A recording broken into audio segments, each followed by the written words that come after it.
All right, today I want to talk about the switch kick. It's a very common attack in kickboxing and Muay Thai, but I do it a little differently.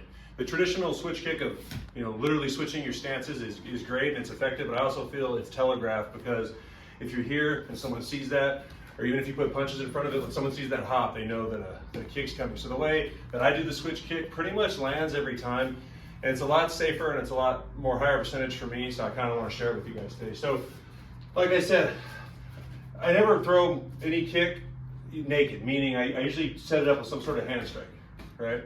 And it's the same thing with the traditional switch kick. I'm not just going to go like this because he's probably going to punch me or know it's coming and block it or get out of the way or whatever.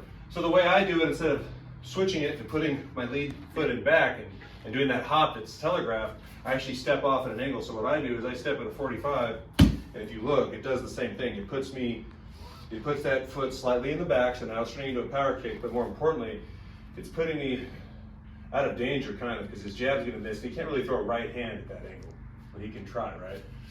So that's how I do it. So again, and the good thing about this one is I never recommend you set kicks up without throwing punches first, but this one you can if you so choose to. Usually I'll be here, and I come in, and I do that. But I also have the option on this one just to step off and go. Now, in terms of where you want to hit, that's up to you. I tend to go right inside the thigh, and now I'm getting, now that it's more of a popular thing to do, the calf is an option too. Come in there. You just got to make sure you get the right angle, because if you go too much of an angle, I'm going shin to shin, and it's defeating the purpose. You're just kicking him in the leg, right? But I'll be here, jab, cross. It's just a slight set, right? But he doesn't expect it, even without the punch. All right? There's nothing wrong with this, and I'll pull this out from time to time.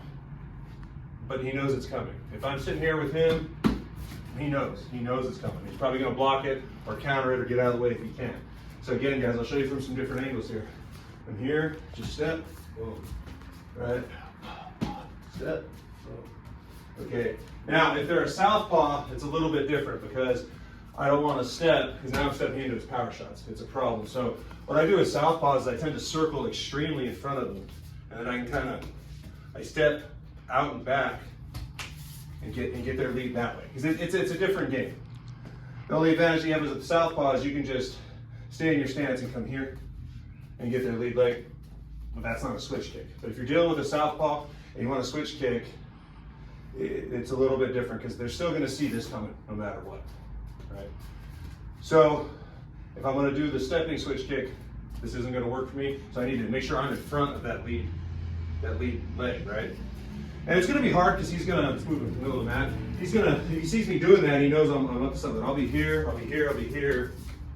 Go. And just go. And obviously when you land those kicks, you can follow up with whatever you want. A lot of times I'll do this regardless of the stance he's standing in. He can stand orthodox or southpaw, whatever. Here, I'll do a few, just to kind of feel them out, move around, not being a stationary target. Here's my switch, right? But I am switching my stance, hence the name switch kick. I know you guys in the comments are going to be like, it's not a switch, but I am switching, all right? And when I land a good one and his balance is compromised, then I can follow up with whatever I want. But the way I do it, I think it's something you guys should add into your arsenal. So instead of always doing this, like I'm not the biggest fan of it, it's not bad at all. I just come and step off. Obviously with the southpaw, you need to stay in front of them and then step where you're not in danger. So southpaw, right? If I step in front of them, here, I'm good. And if I step, I'm not really, because if I go like this, I'm just walking into his power shot, right? So you got to be a little bit more careful with southpaw.